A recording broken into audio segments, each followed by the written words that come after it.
वाली नहीं फंस रही, समस्या ये फंस रही है कि जो डिसीजन दिया गया है 11 अगस्त को, उस समय तक बहुत सारे जो है स्टेट में प्रोसीजर चल रहा था और उसी दौरान बिहार का भी चल रहा था, लेकिन बिहार का भी एग्जाम नहीं हुआ था।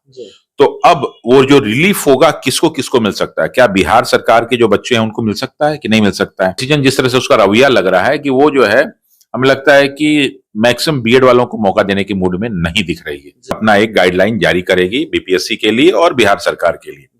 अब ये गाइडलाइन क्या होता है ये देखेंगे, क्योंकि ऑलरेडी जो डिसीजन दिया है वो सुप्रीम कोर्ट ने डिसीजन दिया है। हम लोग उपस्थित हैं एग्जाम टूर चैनल पर और आपसे बता दें अभी भी मामला शांत नहीं हो रहा है बीएड वर्सेस डीएलएड को लेकर। और सभी बीएड और डीएलएड अभ्यर्थी यही कह रहे थे कि हम इस बार 1 to 5 में केवल डीएलएड लिया जाएगा और बीएड वाले बोल रहे थे कि हम लोग को शामिल किया जाएगा। इसी सब मुद्दा को लेकर के पाठक सर के द्वारा सुप्रीम कोर्ट गया। सुप्रीम कोर्ट से पहले वो अब पटना हाई कोर्ट गए, लेकिन पटना हाई कोर्ट के द्वारा उनको निराशा हाथ लगा।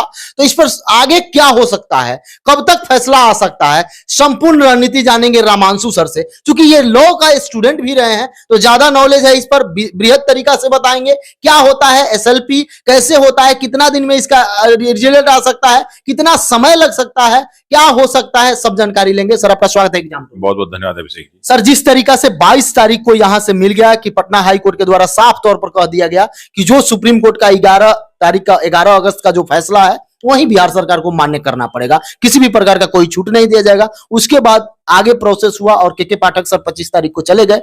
सर इस बारे में संपूर्ण जानकारी सर आप दीजिए कि क्या होगा, कब तक होगा, कैसे होगा। देखिए अभी बिहार सरकार की तरफ से शिक्षा विभाग जो है डिपार्टमेंट, वो गया है एसएलपी लेके सुप्रीम कोर्ट में। तो इसमें एक प्रश्न आता है कि एसएलपी होता क्या है लॉ के लैंग्वेज में, स्पेशल लीव पिटीशन। होता क्या है कि जब भी कोई केस कोर्ट में जाता है तो उसको हम रिट कहते हैं, याचिका दायर करते हैं।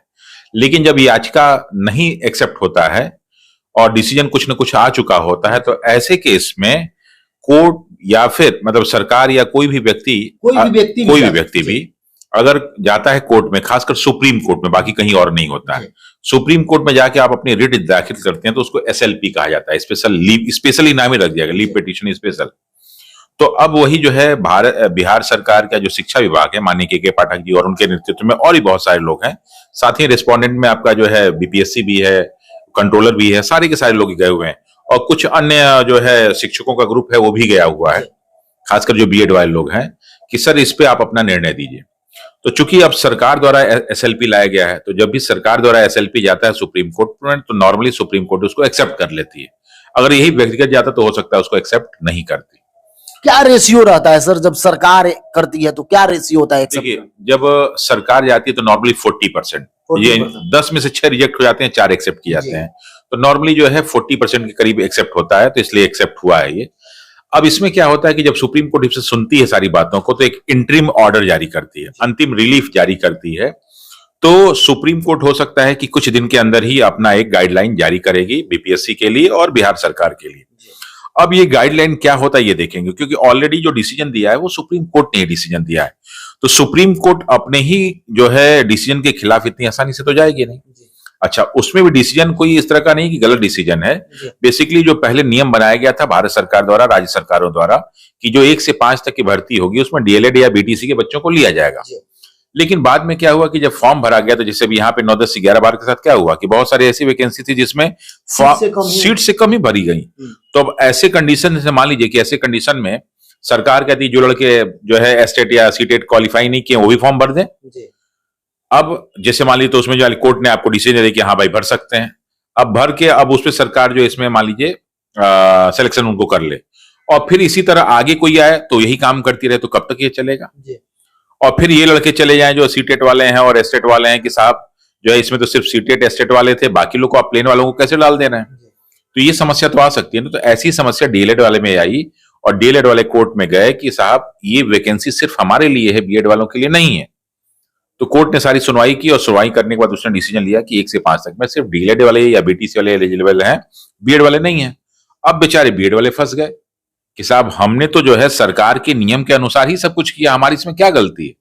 तो इसी आधार पे सब वो जो है ना एक रिलीफ मांग रहे हैं कि साहब जब तक आपका अभी फाइनल नहीं हुआ है डिसीजन, तब तक के लिए जो बीएड वाले हैं उनको उसमें जो है शामिल किया जाए। लेकिन अब कोर्ट देखिए क्या डिसीजन देता है। लेकिन जो कोर्ट का डिसीजन जिस तरह से उसका रवैया लग रहा है कि वो जो है हमें लगता है कि मैक्सिमम बीएड वालों को मौका देने की मूड में नहीं दिख रही है। जी। अगर दे देती है तो ये अच्छा ही है, लेकिन फिर डीएलएड वालों के साथ कहीं ना कहीं अन्याय है, डीएलएड भी फिर चले जाएंगे। तो फिर डीएलएड वाले जाएंगे, और डीएलएड वाले जाएंगे तो डीएलएड वाले की मांग तो जायज मांग है। तो ऐसे में अब ये देखिए, इसमें समस्या डीएलएड बीएड वाली नहीं फंस रही, समस्या ये फंस रही है कि जो डिसीजन दिया गया है 11 अगस्त को, उस समय तक बहुत सारे जो है स्टेट में प्रोसीजर चल रहा था, और उसी दौरान बिहार का भी चल रहा था, लेकिन बिहार का भी एग्जाम नहीं हुआ था। तो अब वो जो रिलीफ होगा किसको किसको मिल सकता है, क्या बिहार सरकार के जो बच्चे हैं उनको मिल सकता है कि नहीं मिल सकता है, इसी पे फाइनल डिसीजन देना है सुप्रीम कोर्ट को। तो इसीलिए जो है एसएलपी डाला गया है माननीय पाठक जी द्वारा, के पाठक जी द्वारा। लेकिन देखिए होता क्या है, अभी सुप्रीम कोर्ट ही डिसाइड करेगी। सर बहुत सारे अभ्यर्थी ये कमेंट कर रहे थे कि जिस तरीका से बीएड या डीएलएड अभ्यर्थी बोल रहे थे कि सरकार और आयोग को जाना चाहिए, उस पर बातचीत करना चाहिए, सुप्रीम कोर्ट से एक आदेश लेना चाहिए, क्या यही शिक्षा विभाग या बिहार सरकार अपना छुटकारा पाने के लिए, ये भी हो सकता है कि इन पर जो दोषारोपण होता उसको लेकर कहीं गए हैं, कहीं वहां से कुछ राहत ना मिले, ये भी हो सकता है। यदि कोर्ट का समय बर्बाद किया जाए तो कोर्ट फटकार भी लगा सकते हैं। देखिए जब इनको कोर्ट में जाना ही था तो ये शुरुआती में ही चले गए होते हैं, ताकि लगता बच्चों को कि हमारे लिए ये एक्टिव है।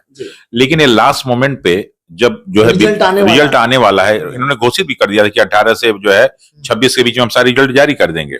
लेकिन अब बीपीएससी भी असमंजस में पड़ा हुआ है कि आपने मुझसे एग्जाम कराने के लिए कहा था, मैंने करा दिया, फिर अब आप रिजल्ट लाने के लिए कह रहे हैं, लेकिन रिजल्ट हम जो है कोर्ट के अगेंस्ट में तो नहीं ला सकते, तो आप उसके लिए एक फाइनल कोई डिसीजन हमें बताइए। तो अब बीपीएससी एक तरफ फंसा हुआ है, दूसरी तरफ शिक्षा विभाग फंसा हुआ है, सरकार फंसी हुई है, इसमें करे क्या। तो अगर वास्तव में ये एक्टिव होते तो ये शुरुआत में ही चले जाते, और शुरुआत में चले जाते तो हो सकता कि एक बेस्ट डिसीजन मिल जाता, इनको निर्णय लेने में आसानी रहती। लेकिन इन लोगों ने ऐसा किया नहीं। अब देखिए कि होता है कहना कि अब देर से गए हैं तो होता है कि दुर्घटना से देर भली, लेकिन ये देर कितना दुर्घटना को रोकता है ये देखना पड़ेगा। सर जो अभ्यर्थी बीएड हो या डीएलएड हो, उनके मन में ये संशय चल रहा है कि आगे चल के क्या होगा। बहुत सारे डीएलएड अभ्यर्थी सोच रहे थे कि मेरा कम अंक भी आ रहा है तो इसमें फाइनल हो जाएगा। बहुत बीएड अभ्यर्थी सोच रहे थे कि इससे हम बाहर होंगे तो कहाँ चले जाएंगे, चूंकि जो रिजल्ट रहा वो भी देख सकते हैं 7 से 8% ही मात्र हुआ। तो आने वाले अभ्यर्थी को, जो अभ्यर्थी देख रहे हैं आपको, उनको क्या बोलिएगा? देखिए जो अगर कोर्ट का रुझान देखा जाए तो कोर्ट का रुझान जो है डीएलएड वालों की तरफ है, तो इसलिए डीएलएड वालों को मुझे लगता है कि मैक्सिमम मौका मिलेगा। और इसी समस्या के समाधान के लिए जो है सरकार फिर और से वैकेंसी तुरंत, देखिए आपने एस्टेट करा दिया इन्होंने, एस्टेट बीटेड नहीं, एस्टेट हुआ, तो अब ये तुरंत फटाफट सारा किया गया, इसीलिए किया गया ताकि अगली वैकेंसी में इनको मौका दिया जाए। ये सारा का सारा यही प्रयास था। लेकिन वही है कि जो जिस तरह से कोर्ट ने अब तक डिसीजन दिए हैं, जो हाई कोर्ट से डिसीजन आ रहे हैं सारे के सारे, उसमें लग रहा है कि कहीं ना कहीं डीएलएड वाले जीत जाएंगे और बीएड वालों को पीछे हटना पड़ेगा। लेकिन अब देखिए कोर्ट क्या डिसीजन लेती है, तो उसके ऊपर है। जो भी अभ्यर्थी देख रहे हैं, बीएड हो या डीएलएड हो, आप क्या सोचते हैं? के पाठक सर जो गए हैं, क्या यही यदि एग्जाम से पहले चले जाते या एग्जाम को 1 माह 1.5 माह बढ़ा दिया जाता तो वह कितना कारगर रहता, आज जाना कितना कारगर होगा? आप जरूर कमेंट बॉक्स में कमेंट कीजिएगा, आप क्या विचार करते हैं। हम लोग जो चर्चा की है, यदि कोई प्रश्न उसमें छूट गया हो तो आप जरूर कमेंट करके पूछ सकते हैं, अगला वीडियो में मैं उसे शामिल करूँ। सर समय देने के लिए बहुत बहुत ओके, धन्यवाद अभिषेक।